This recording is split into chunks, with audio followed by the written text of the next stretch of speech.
ಇವತ್ತು cell the unit of life ಚಾಪ್ಟರ್ನ ಬಗ್ಗೆ ಡೀಟೇಲ್ಡ್ ಆಗಿ ಸ್ಟಡಿ ಮಾಡ್ತಾ ಹೋಗೋಣ. ಸೆಲ್ ಎಲ್ಲಿರುತ್ತೆ, ಸೆಲ್ನ ಒಂದು ಸ್ಟ್ರಕ್ಚರ್ ಹೇಗಿರುತ್ತೆ, ಹಾಗೆ ಈ ಸೆಲ್ನ ಡಿಸ್ಕವರ್ ಮಾಡಿದ್ದು ಯಾರು, ಅದನ್ನೆಲ್ಲ ಈ ಚಾಪ್ಟರಲ್ಲಿ ನೋಡ್ತಾ ಹೋಗೋಣ. ಈ ಚಾಪ್ಟರ್ ನಿಮಗೆ ಕ್ಲೀನಾಗಿ ಅರ್ಥ ಆಗಬೇಕು ಅಂತ ಹೇಳಿದ್ರೆ ನಾನು ಹೇಳೋದನ್ನೆಲ್ಲ ನೀವು ಒಂದು ಬುಕ್ ಮತ್ತೆ ಪೆನ್ ತಗೊಂಡು ನೋಟ್ ಮಾಡ್ಕೊತಾ ಹೋಗಿ. ಹಾಗೆ NCERT ಟೆಕ್ಸ್ಟ್ ಬುಕ್ನ ಚೆನ್ನಾಗಿ ರೆಫರ್ ಮಾಡಿ. ನಿಮ್ಮ ಸರೌಂಡಿಂಗ್ಸಲ್ಲಿ ಹಲವಾರು ರೀತಿಯ ಆರ್ಗಾನಿಸಮ್ಸ್ಗಳನ್ನ ನೋಡಿರ್ತೀರಾ. ಚಿಕ್ಕ ಆರ್ಗಾನಿಸಮ್ಸ್ಗಳನ್ನ ನೋಡಿರ್ತೀರಾ, ದೊಡ್ಡ ಆರ್ಗಾನಿಸಮ್ಸ್ಗಳನ್ನ ನೋಡಿರ್ತೀರಾ. ಹಾಗೆ ಕೆಲವು ಆರ್ಗಾನಿಸಮ್ಸ್ಗಳು ಕಣ್ಣಿಗೆ ಕಾಣಿಸೋದಿಲ್ಲ. ಚಿಕ್ಕ ಆರ್ಗಾನಿಸಮ್ಸ್ ಅಂತ ಹೇಳಿದ್ರೆ ಫಾರ್ ಎಕ್ಸಾಂಪಲ್ ಇರುವೆ, ದೊಡ್ಡ ಆರ್ಗಾನಿಸಮ್ ಅಂತ ಹೇಳಿದ್ರೆ ಫಾರ್ ಎಕ್ಸಾಂಪಲ್ ಆನೆ. ಆರ್ಗಾನಿಸಮ್ ಚಿಕ್ಕದಾಗಿರ್ಲಿ ಅಥವಾ ದೊಡ್ಡದಾಗಿರ್ಲಿ, ಎಲ್ಲ ಆರ್ಗಾನಿಸಮ್ಸ್ಗಳು ಫಾರ್ಮೇಷನ್ ಆಗಿರೋದು ಸೆಲ್ಲಿಂದ ಆರ್ಗಾನಿಸಮ್ಸ್ಗಳು ಹೇಗೆ ಫಾರ್ಮೇಷನ್ ಆಗಿದೆ ಅಂತ ಥಿಂಕ್ ಮಾಡ್ತಿದ್ದೀರಾ? ನೀವು ನಿಮ್ಮ ಸುತ್ತಮುತ್ತ ಹಲವಾರು ಬಿಲ್ಡಿಂಗ್ಸ್ಗಳನ್ನ ನೋಡಿರ್ತೀರಾ. ಸ್ಕೂಲ್ ಆಗಿರ್ಬೋದು, ಕಾಲೇಜ್ ಆಗಿರ್ಬೋದು, ಟೆಂಪಲ್ ಮತ್ತು ಬೇರೆ ಬೇರೆ ಬಿಲ್ಡಿಂಗ್ಸ್ಗಳು. ಯಾವುದೇ ಬಿಲ್ಡಿಂಗ್ ಆಗಲಿ ಅದನ್ನೆಲ್ಲ ಯಾವುದರಿಂದ ಕನ್ಸ್ಟ್ರಕ್ಟ್ ಮಾಡಿರ್ತಾರೆ? ಇಟ್ಟಿಗೆಗಳಿಂದ ಕನ್ಸ್ಟ್ರಕ್ಟ್ ಮಾಡಿರ್ತಾರೆ ಅಲ್ವಾ. ಒಂದೊಂದೇ ಇಟ್ಟಿಗೆಗಳನ್ನ ಜೋಡಿಸಿ ಏನು ಮಾಡ್ತಾರೆ, ಗೋಡೆ ಕಟ್ಟುತ್ತಾರೆ. ಸೊ ಈ ರೀತಿಯಾಗಿ ಹಲವಾರು ಗೋಡೆಗಳನ್ನು ಕಟ್ಟಿ ಒಂದು ಮನೆ, ಸ್ಕೂಲ್ ಅಥವಾ ಟೆಂಪಲ್ನ ಕನ್ಸ್ಟ್ರಕ್ಟ್ ಮಾಡ್ತಾರೆ. ಅದೇ ರೀತಿ ಆರ್ಗಾನಿಸಮ್ಸಲ್ಲೂ ಕೂಡ ಸೆಲ್ ಬ್ರಿಕ್ಸ್ನ ರೀತಿ ಹಲವಾರು ಸೆಲ್ಸ್ಗಳು ಸೇರಿಕೊಂಡು ಟಿಶ್ಯೂ ಫಾರ್ಮೇಷನ್ ಮಾಡಿಕೊಡುತ್ತೆ. ಈ ಒಂದು ಟಿಶ್ಯೂಯಿಂದ ನೆಕ್ಸ್ಟ್ ಆರ್ಗಾನಿಸಮ್ ಫಾರ್ಮೇಷನ್ ಆಗುತ್ತೆ. ಈಗ ಸೆಲ್ಲಿಂದ ಹೇಗೆ ಆರ್ಗಾನಿಸಮ್ಸ್ಗಳು ಫಾರ್ಮೇಷನ್ ಆಗತ್ತೆ ಅನ್ನೋದ್ರ ಬಗ್ಗೆ ನಿಮಗೆ ಐಡಿಯಾ ಸಿಕ್ಕಿದೆ ಅಂತ ಅನ್ಕೊಂತೀನಿ. ಈಗ ಸೆಲ್ ಡೆಫಿನಿಷನ್ ನೋಡೋಣ. Cell is the basic structural and functional unit of all living organism. So ಸೆಲ್ನ ಹೇಗೆ ಡಿಫೈನ್ ಮಾಡಿದ್ದಾರೆ?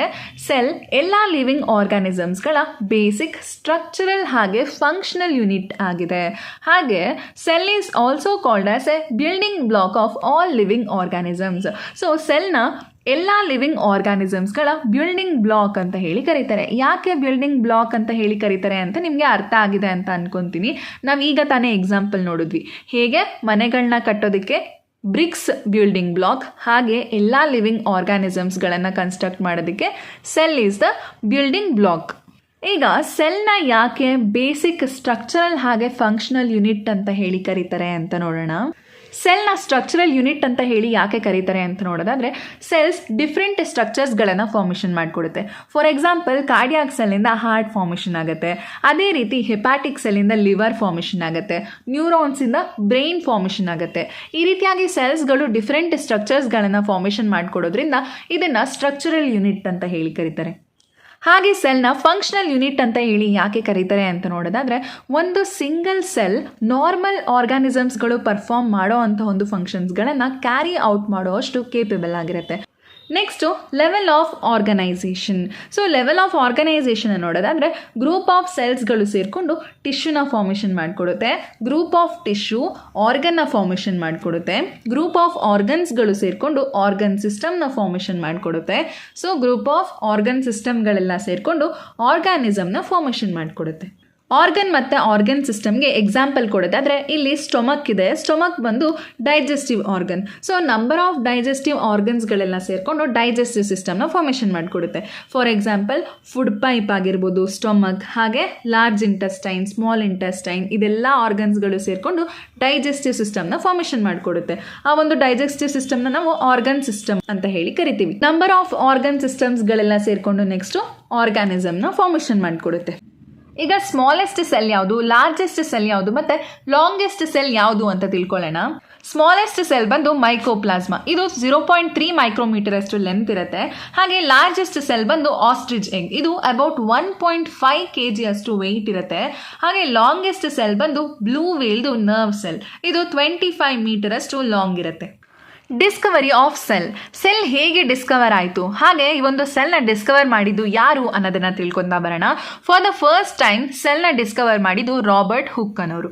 ಇವರು ಲ್ಯಾಬಲ್ಲಿ ಅಬ್ಸರ್ವೇಷನ್ ಮಾಡೋ ಅಂಥ ಒಂದು ಟೈಮಲ್ಲಿ ಕಾರ್ಕ್ ಪೀಸ್ ಬಂದು ಮೈಕ್ರೋಸ್ಕೋಪ್ನ ಕೆಳಗಡೆ ಬಿದ್ದುಬಿಟ್ಟಿರುತ್ತೆ. ಕಾರ್ಕ್ ಅಂತ ಹೇಳಿದ್ರೆ ಈ ರೀತಿಯಾಗಿ ಬಾಟಲ್ನ ಕ್ಲೋಸ್ ಮಾಡೋದಕ್ಕೆ ಯೂಸ್ ಮಾಡ್ತಿದ್ರು ವುಡನ್ ಪೀಸ್. ಅದರ ಒಂದು ಸ್ಮಾಲ್ ಪೀಸ್ ಮೈಕ್ರೋಸ್ಕೋಪ್ನ ಕೆಳಗಡೆ ಬಂದು ಬಿದ್ದುಬಿಟ್ಟಿರುತ್ತೆ. ರಾಬರ್ಟ್ ಹುಕ್ ಅವರು ಅದನ್ನು ಮೈಕ್ರೋಸ್ಕೋಪಲ್ಲಿ ಅಬ್ಸರ್ವ್ ಮಾಡಿದಾಗ ಅವರಿಗೆ ಸ್ಮಾಲ್ ರೂಮ್ಸ್ ಅಥವಾ ಕಂಪಾರ್ಟ್ಮೆಂಟ್ ಲೈಕ್ ಸ್ಟ್ರಕ್ಚರ್ಸ್ಗಳು ಕಾಣಿಸುತ್ತೆ. ಸೊ ಈ ರೀತಿಯಾಗಿ ಸ್ಮಾಲ್ ರೂಮ್ಸ್ ಲೈಕ್ ಸ್ಟ್ರಕ್ಚರು ಅವ್ರಿಗೆ ಕಾಣಿಸುತ್ತೆ. ಅದನ್ನು ನೋಡಿದಾಗ ಅವರಿಗೆ ಮಾಂಕ್ಗಳು ವಾಸ ಮಾಡೋ ರೂಮ್ಸ್ಗಳ ರೀತಿ ಕಾಣಿಸುತ್ತೆ. ಅದಕ್ಕೆ ಅದನ್ನು ಸೆಲ್ ಅಂತ ಹೇಳಿ ಕರೀತಾರೆ. ಇವರು ಡ್ರೈ ಕಾರ್ಕ್ ಪೀಸ್ನ ಅಬ್ಸರ್ವ್ ಮಾಡಿರೋದ್ರಿಂದ ಆ ಒಂದು ಸೆಲ್ನ ಒಳಗಡೆ ಸೈಟೋಪ್ಲಾಸಮ್ ಆಗಲಿ, ನ್ಯೂಕ್ಲಿಯಸ್ ಆಗಲಿ ಅಥವಾ ಸೆಲ್ ಆರ್ಗನೆಲ್ಸ್ಗಳು ಯಾವುದೂ ಕಾಣಿಸಿರೋದಿಲ್ಲ. ಬರೀ ಎಂಟಿ ಸೆಲ್ನ ಅಬ್ಸರ್ವ್ ಮಾಡಿರ್ತಾರೆ. ಬರೀ ಸೆಲ್ನ ಒಂದು ಔಟರ್ ಸ್ಟ್ರಕ್ಚರ್ ಮಾತ್ರ ಇವರಿಗೆ ಕಾಣಿಸಿರುತ್ತೆ. ಈ ರೀತಿಯಾಗಿ ರಾಬರ್ಟ್ ಹುಕ್ ಅವರು ಸೆಲ್ನ ಡಿಸ್ಕವರ್ ಮಾಡ್ತಾರೆ. ಆಂಟನ್ ವಾನ್ ಲೀವನ್ ಹುಕ್ ಇವರು ಡಚ್ ಲೆನ್ಸ್ ಮೇಕರ್. ಇವರು ಮೈಕ್ರೋಸ್ಕೋಪ್ನ ಇಂಪ್ರೂವ್ ಮಾಡ್ತಾರೆ. ಹಾಗೆ ಮೈಕ್ರೋಸ್ಕೋಪ್ನ ಕೆಳಗಡೆ ಸೆಮೆನ್, ಮಸಲ್ ಸೆಲ್ ಮತ್ತು ರೆಡ್ ಬ್ಲಡ್ ಸೆಲ್ಸ್ ಅದನ್ನೆಲ್ಲ ಅಬ್ಸರ್ವ್ ಮಾಡ್ತಾ ಇರ್ತಾರೆ. ಹೀಗೆ ಪಾಂಡ್ ವಾಟರ್ನ ಅಬ್ಸರ್ವ್ ಮಾಡುವಂಥ ಒಂದು ಟೈಮಲ್ಲಿ ಆ ಪಾಂಡ್ ವಾಟರ್ನ ಒಳಗಡೆ ಲಿವಿಂಗ್ ಸೆಲ್ಸ್ಗಳನ್ನು ಅಬ್ಸರ್ವ್ ಮಾಡ್ತಾರೆ. So for the first time Anton van Leeuwenhoek ಅವರು ಲಿವಿಂಗ್ ಸೆಲ್ನ ಮೈಕ್ರೋಸ್ಕೋಪ್ ಕೆಳಗಡೆ ಡಿಸ್ಕವರ್ ಮಾಡ್ತಾರೆ. ಅದನ್ನ ಅನಿಮಾಲ್ಕ್ಯೂಲ್ಸ್ ಅಂತ ಹೇಳಿ ಕರೀತಾರೆ. ಇವರನ್ನ ಫಾದರ್ ಆಫ್ ಮೈಕ್ರೋಬಯಾಲಜಿ ಅಂತ ಹೇಳಿ ಕೂಡ ಕರೀತಾರೆ. ರಾಬರ್ಟ್ ಬ್ರೌನ್ ಅವರು ನ್ಯೂಕ್ಲಿಯಸ್ನ ಡಿಸ್ಕವರ್ ಮಾಡ್ತಾರೆ. ಇವರು ಮೈಕ್ರೋಸ್ಕೋಪ್ನ ಕೆಳಗಡೆ ಸೆಲ್ಸ್ಗಳನ್ನು ಅಬ್ಸರ್ವ್ ಮಾಡುವಾಗ ಎಲ್ಲ ಸೆಲ್ಸ್ಗಳ ಒಳಗಡೆನೂ ಸ್ಮಾಲ್ ಡಾಟ್ ಲೈಕ್ ಸ್ಟ್ರಕ್ಚರ್ ಇರೋದನ್ನ ಅಬ್ಸರ್ವ್ ಮಾಡ್ತಾರೆ. ಅದನ್ನ ನ್ಯೂಕ್ಲಿಯಸ್ ಅಂತ ಹೇಳಿ ಕರೀತಾರೆ. ನ್ಯೂಕ್ಲಿಯಸ್ ಅಂತ ಹೇಳಿದ್ರೆ ಸೆಂಟ್ರಲ್ ಮೋಸ್ಟ್ ಇಂಪಾರ್ಟೆಂಟ್ ಪಾರ್ಟ್ ಅಂತ. Next cell theory.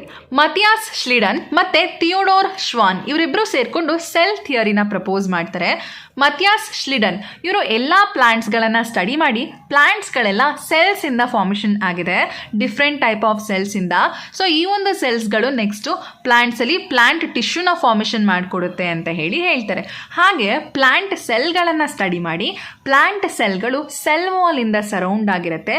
ಇದು ಪ್ಲಾಂಟ್ ಸೆಲ್ನ ಯುನಿಕ್ ಕ್ಯಾರೆಕ್ಟರ್ ಅಂತ ಹೇಳಿ ಕೂಡ ಹೇಳ್ತಾರೆ. ಥಿಯೋಡೋರ್ ಶ್ವಾನ್ ಇವರು ಬ್ರಿಟಿಷ್ ಝೂಲಜಿಸ್ಟ್. ಇವರು ಎಲ್ಲ ಅನಿಮಲ್ ಸೆಲ್ಗಳನ್ನ ಸ್ಟಡಿ ಮಾಡಿ ಅನಿಮಲ್ ಸೆಲ್ಸ್ಗಳೆಲ್ಲ ಥಿನ್ ಔಟರ್ ಲೇಯರ್ ಇಂದ ಸರೌಂಡ್ ಆಗಿರುತ್ತೆ ಅಂತ ಹೇಳಿ ಹೇಳ್ತಾರೆ.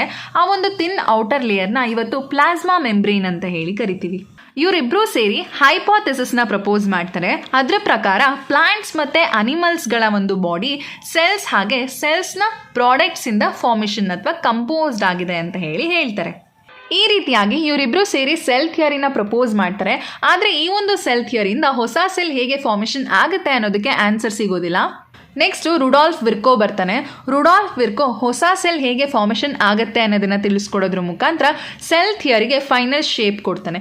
ರುಡಾಲ್ಫ್ ವಿರ್ಕೋ ಏನು ಹೇಳ್ತಾನೆ ಅಂತ ನೋಡೋದಾದರೆ ಹೊಸ ಸೆಲ್ ಹಳೇ ಸೆಲ್, ಓಲ್ಡ್ ಸೆಲ್ ಅಥವಾ ಪ್ರೀ ಎಕ್ಸಿಸ್ಟಿಂಗ್ ಸೆಲ್ಲಿಂದನೇ ಫಾರ್ಮೇಷನ್ ಆಗುತ್ತೆ ಅನ್ನೋದನ್ನು ಹೇಳ್ತಾನೆ. ಇವತ್ತಿಗೆ ಸೆಲ್ ಥಿಯರಿ ಹೇಗಿದೆ ಅಂತ ನೋಡೋದಾದರೆ all living organisms are composed of cells and products of cells. So first point ಏನು ಹೇಳುತ್ತೆ ಅಂತ ಹೇಳಿದರೆ ಎಲ್ಲ ಲಿವಿಂಗ್ ಆರ್ಗ್ಯಾನಿಸಮ್ಸ್ಗಳು ಸೆಲ್ಸ್ ಮತ್ತು ಸೆಲ್ಸ್ನ ಒಂದು ಪ್ರಾಡಕ್ಟ್ಸಿಂದ ಕಂಪೋಸ್ಡ್ ಆಗಿದೆ ಅನ್ನೋದನ್ನು ಹೇಳುತ್ತೆ. ಹಾಗೆ second point all cells arises from pre existing cells ಅಂತ ಹೇಳಿದರೆ ಒಂದು ಹೊಸ ಸೆಲ್ ಪ್ರೀ ಎಕ್ಸಿಸ್ಟಿಂಗ್ ಸೆಲ್ ಅಥವಾ ಓಲ್ಡ್ ಸೆಲ್ಲಿಂದನೇ ಫಾರ್ಮೇಷನ್ ಆಗೋದು ಅನ್ನೋದನ್ನು ಸೆಕೆಂಡ್ ಪಾಯಿಂಟ್ ತಿಳಿಸ್ಕೊಡುತ್ತೆ. ಇದನ್ನು ನಾವು ಆಮ್ನಿಸ್ ಸೆಲ್ಯುಲಾ ಈ ಸೆಲ್ಯುಲಾ ಅಂತ ಹೇಳಿ ಕೂಡ ಕರಿತೀವಿ. ಅಂದರೆ ಹೊಸ ಸೆಲ್ ಓಲ್ಡ್ ಸೆಲ್ನಿಂದನೇ ಫಾರ್ಮೇಷನ್ ಆಗುತ್ತೆ ಅನ್ನೋದನ್ನು ಈ ಒಂದು ಲೈನ್ ತಿಳಿಸ್ಕೊಡುತ್ತೆ. ಎಲ್ಲ ಲಿವಿಂಗ್ ಆರ್ಗ್ಯಾನಿಸಮ್ಸ್ಗಳು ಸೆಲ್ ಮತ್ತು ಸೆಲ್ಸ್ನ ಒಂದು ಪ್ರಾಡಕ್ಟ್ಸಿಂದ ಫಾರ್ಮೇಷನ್ ಆಗುತ್ತೆ.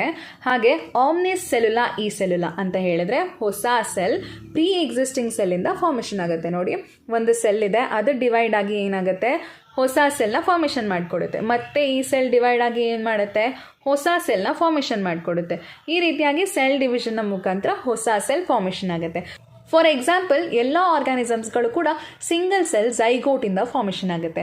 ಝೈಗೋಟ್ ಡಿವೈಡ್ ಆಗಿ ನೆಕ್ಸ್ಟ್ ಸೆಲ್ಸ್ಗಳೆಲ್ಲ ಡಿಫ್ರೆನ್ಷಿಯೇಟ್ ಆಗಿ ಟಿಶ್ಯೂ, ಆರ್ಗನ್ ಹೀಗೆ ಬೇರೆ ಬೇರೆ ಸ್ಟ್ರಕ್ಚರ್ಸ್ಗಳನ್ನು ಫಾರ್ಮೇಷನ್ ಮಾಡಿಕೊಡುತ್ತೆ ಅಲ್ವಾ. ಝೈಗೋಟ್ ಹೇಗೆ ಫಾರ್ಮೇಷನ್ ಆಯಿತು, ಅದು ಕೂಡ ಪ್ರೀ ಎಕ್ಸಿಸ್ಟಿಂಗ್ ಸೆಲ್, ಸ್ಪರ್ಮ್ ಮತ್ತು ಓವಮಿಂದ ಝೈಗೋಟ್ ಫಾರ್ಮೇಷನ್ ಆಯಿತು. ಸೊ ಈ ರೀತಿಯಾಗಿ ಪ್ರತಿಯೊಂದು ಸೆಲ್ಸ್ಗಳು ಕೂಡ ಪ್ರೀ ಎಕ್ಸಿಸ್ಟಿಂಗ್ ಸೆಲ್ಲಿಂದನೇ ಫಾರ್ಮೇಷನ್ ಆಗಿರುತ್ತೆ.